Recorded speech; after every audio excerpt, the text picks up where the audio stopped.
한 주간 잘 보내셨습니까? 엄청 힘들지 않으셨어요? 예, 막 새벽 기도 안 하던 분들은 이제 새벽 기도 하시고, 수요 기도 나오시고, 숙제하시고, 엄청 빡빡하셨을 것 같은데요. 사실은 원래 거기가 여러분이 있어야 될 자리예요. 우리가 교회를 처음 개척했을 때 100명 교인일 때 새벽 기도 40명 정도 나왔거든요. 그러니까 40%가 새벽 기도를 나왔어요.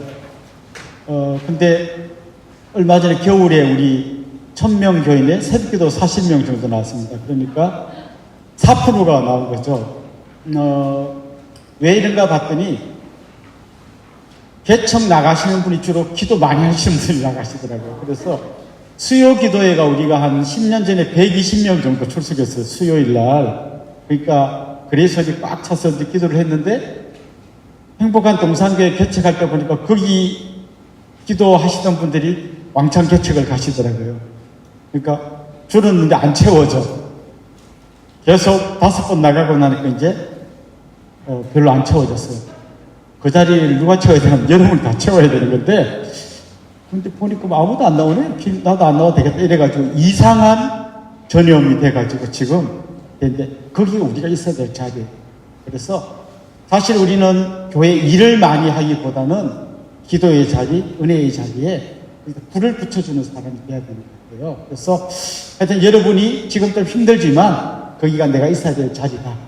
주님 내 평생 기도하다가 주님 부르시면 자는 듯이 가게 해주십시오. 그렇게 늘 기도하는 마음으로 평생 이 숙제다 하지 마시고 이게 내가 있어야 될 자리다. 그렇게 해주시면 좋겠습니다. 임직식은 한번 광고 드렸는데 4월 29일 날 아직 정확한 시간은 정해지지 않은데 오후에 할 예정이에요. 4월 29일 날 토요일입니다. 또 그날 또 가족여행 잡아놨다가 임직식을 못하면 사실은 임직이 안 됩니다. 그러니까 아무리 교육 많이 받아도 그날을 여러분 잘 비워두시면 좋겠고요. 장로님은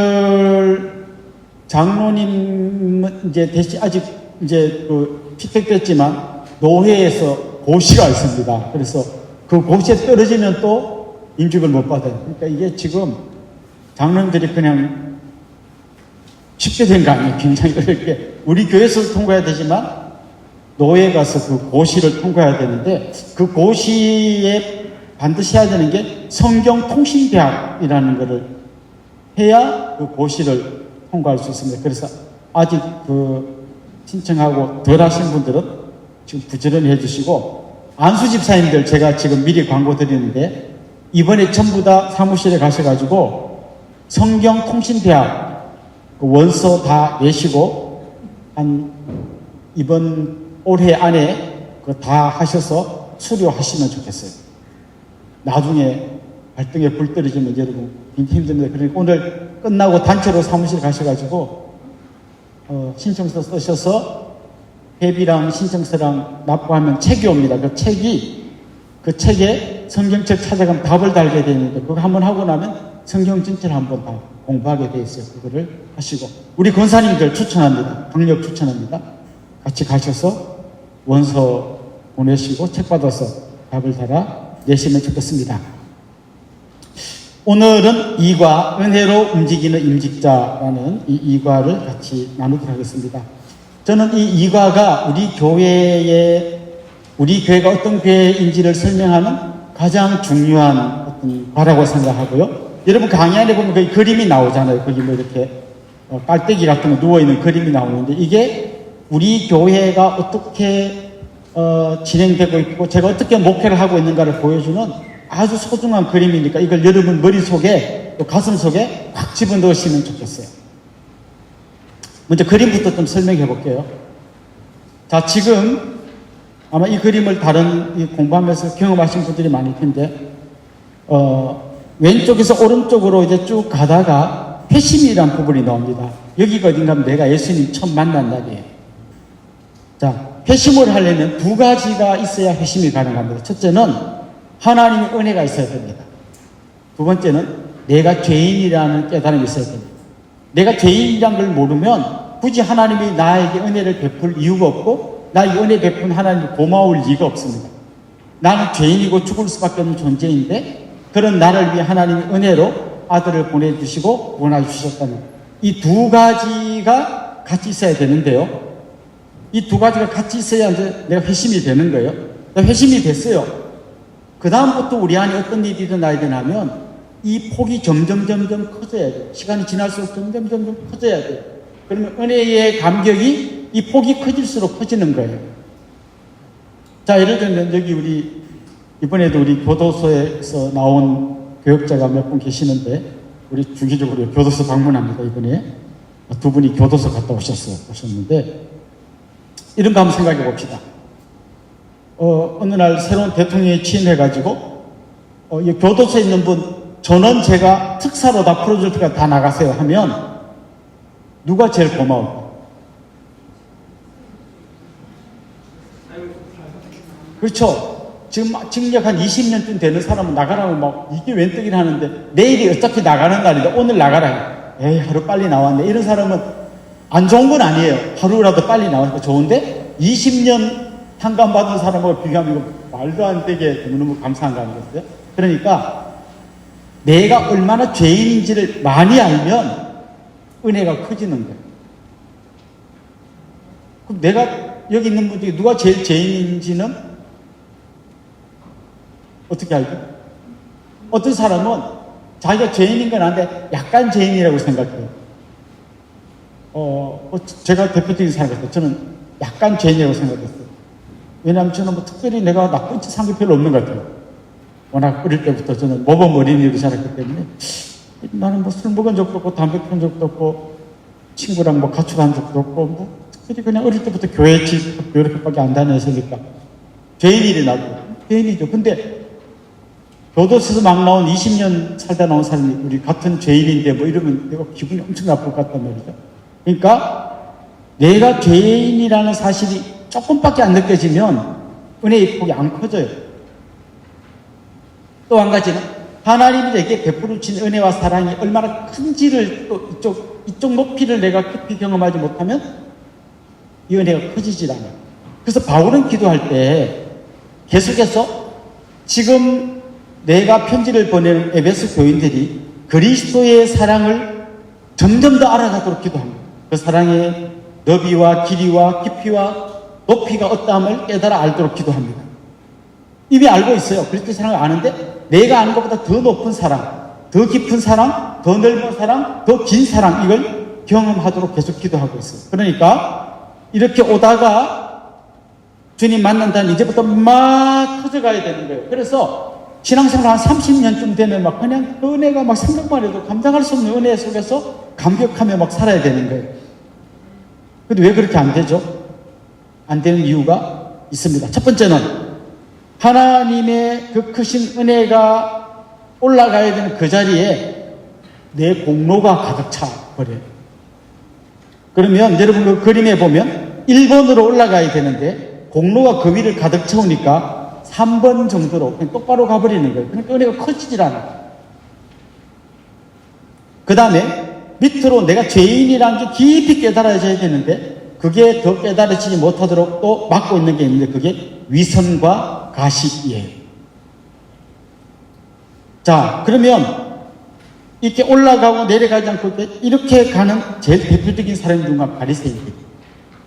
바리새인들은 자기가 금식도 하고 구제도 하고 11조도 드리고 하는 이런 자기 공로로 가득 차 있습니다.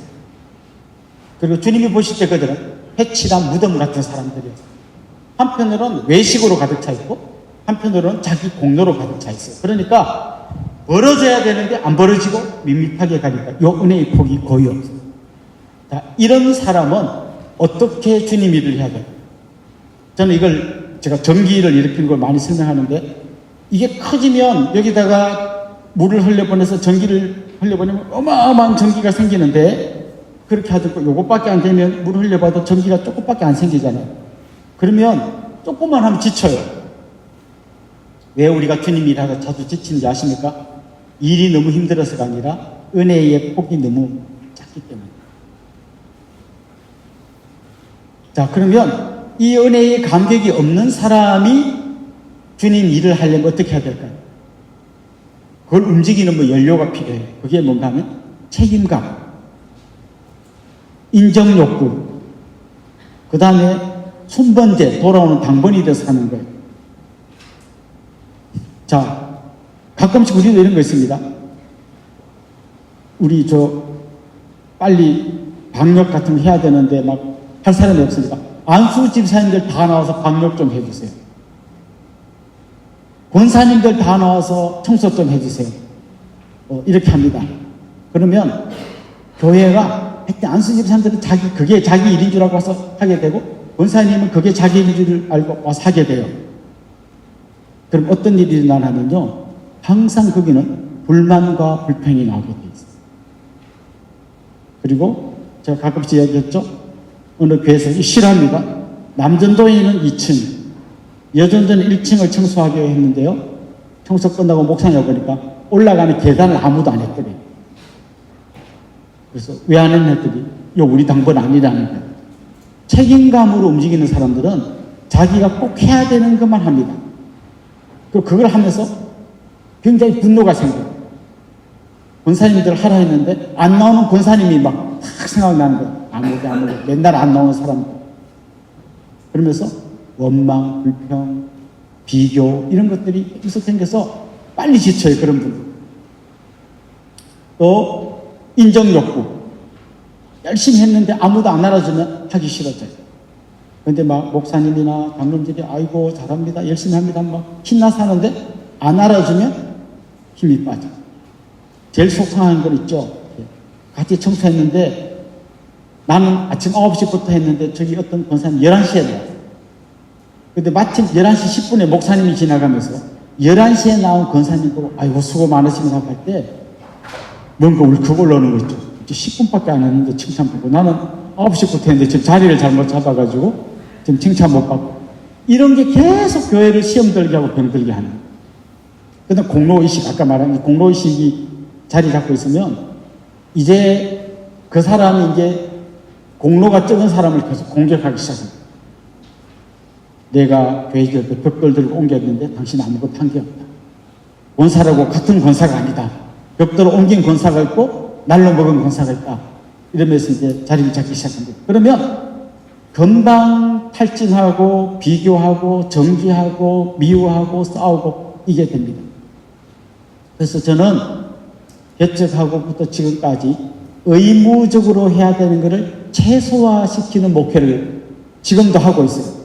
제가 여러분 보고 장로님이니까, 안수집사님이니까, 권사님이니까 수요 기도에 나오세요. 이런 말 하기가 죽기보다 싫어요. 그래서 그런 말을 안 합니다. 안 하지만 내 마음속에는 제발 좀 나와서 같이 기도하면 좋겠다는 마음이 간절해요. 그런데 뭐이기 때문에 나오라. 이건 제 목회 방향하고 안 맞아요. 뭐이기 때문에 나오라. 책임감을 나오는 거예요. 그럼 나와서 기도하는 게 아니라 왜 이렇게 갈구는 거야. 그냥 이런 마음밖에 안 들어요. 거기 무슨 의미가 있겠습니까? 예수님은 바리새인들의 위선과 가식을 책망했지만 뭐라고 말씀하셨는가 하면 너희 의가 바리새인의 의보다 나아야 한다고 그랬어요. 우리는 책임감이나 의무감으로 일하지 않지만 은혜로 일하는 우리가 더 크고 더 열심히 더 많이 봉사해야 되는 거예요. 그래서 우리 교회 안수입사 권사님 되게 편한 것 같아요. 특별히 뭐 시키는 것도 없고 뭐 하는 것도 없는 것 같고 뭐. 그래서 딴 교회에서 오신 분들이 오히려 막 이 교회 권사님들 왜 이렇게 노는 거야? 뭐 이렇게 말하는 분들이 많아요. 사실 놀지 않고 열심히 하는 분들 많은데. 그래서 저는 여러분들이 이제 새롭게 임직을 받으시면서 의무감으로나 책임감으로나 인정욕구로나 그런 걸 하지 마시고 정말 그 하나님 주신 은혜에 감격하는 그 감격으로 기도의 자리에 나오시고 은혜의 자리를 지키시고 정말 교회에 봉사할 자리를 찾아서 같이 봉사하는 그런 분들이 되기를 간절히 소망합니다. 특별히 제가 거기에 디모데전서 1장 12절에서 17절 말씀을 적어놨는데요. 사실 이 말씀은 제가 가장 좋아하는 몇 개의 성경 구절 안에 들은 구절이에요. 특별히 12절 말씀에 보면 나를 능하게 하신 그리스도에서 우리 주께 내가 감사함은 나를 충성되이 여겨 내게 직분을 맡기시니. 여기에 내가 충성되어서 직분을 준 게 아니라 충성되다고 여겨주셨다 라는 말씀이 나오고요. 나는 능력 없는데 나를 능하게 하셨다라는 말씀이 나옵니다. 왜 우리가 이 직분을 받게 되는가 하면 충성되다고 여겨주셔서, 그리고 나를 능력 없는 나에게 능력을 주셔서 이 직분을 주셨다는 거죠. 여기에 대한 감사와 감격이 여러분 안에 충만하면 좋겠습니다. 이제 우리가 임직 받으신 분들 중에 투표해서 내가 됐기 때문에, 내가 많은 표를 받아서 됐기 때문에 나는 굉장히 잘하고 있기 때문에 인정받은 걸로 착각하시면 안 됩니다. 그건 우리가 보는 눈이고, 주님이 보실 때는 충성되다고 여겨주신 거예요. 그리고 능력 없는 나에게 능력을 주시면서 일하라고 하신 거예요. 그래서 이런 정말 죄인이고 이 거대하고 광대한 우주에서 먼지만도 못한 나를 위해 하나님이 아들을 보내주셔서 구원해 주셨을 뿐 아니라 나를 충성되다고 여겨주시고 또 나를 능하게 해주셔서 직분을 맡기셨다.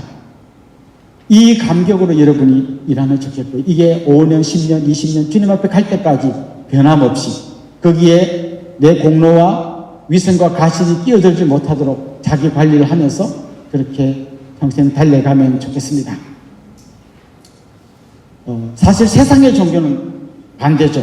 내가 뭔가를 함으로써 신을 감동시키는 그런 방식인데, 우리는 이미 받을 거 다 받았어요. 이미 최고의 은혜를 다 받았어요. 그래서 그 은혜에 감격해서 하나님 앞에 충성하는 것임을 기억하면 좋겠습니다. 자기 옆에 있는 분 두 분씩 짝을 지어서 지금 방금 이야기한 이 말이 무슨 말인지 내가 이해한 대로 서로 한번 각자 1분씩 이야기를 해보도록 하겠습니다. 네.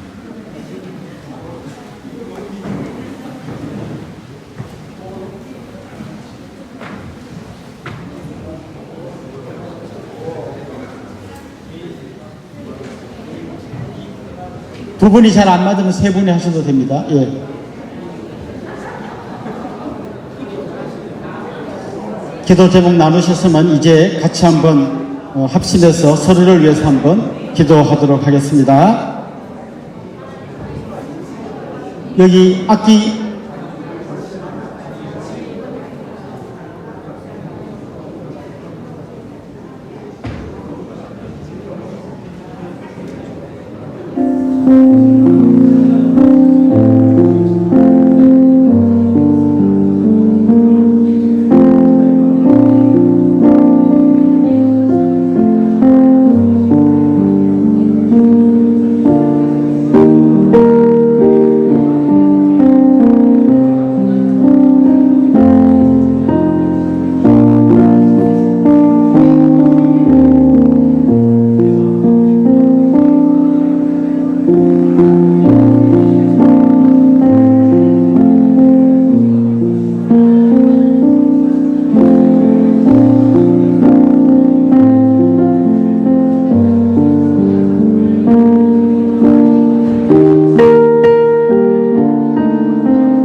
하나님 아버지, 하나님의 크신 은혜와 사랑을 감사드립니다.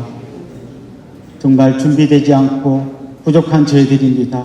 하나님, 충성되지 않지만 충성되다고 여겨주시고 능력 없지만 능하게 하셔서 우리에게 직분받게 주신 줄 믿습니다. 하나님, 이 광대한 우주 가운데 먼지 같은 우리를 위하여 아들을 보내주신 그 크신 은혜의 감격으로 우리가 달려가게 하시고, 또 그런 우리를 구원해 주셨을 뿐만 아니라 직분까지 맡겨주신 이 은혜가 너무나 소중하고 너무나 감사해서 감격하며 달려가는 저희들의 삶이 되게 하여 주시옵소서. 하나님, 남은 기간 잘 준비된 임직자가 되게 하시고 또 임직 받은 후에도 일평생 주님과 함께 동행하며 충성하는 일꾼 되게 하여 주옵소서. 귀한 동역자들을 세워주셨사오니 서로 같이 위해서 기도하고 같이 세워가게 하여 주옵소서. 감사하고 예수님의 이름으로 기도드립니다. 아멘. 10명 이상 하이파이브 하시고 자기 모임 장소로 가겠습니다.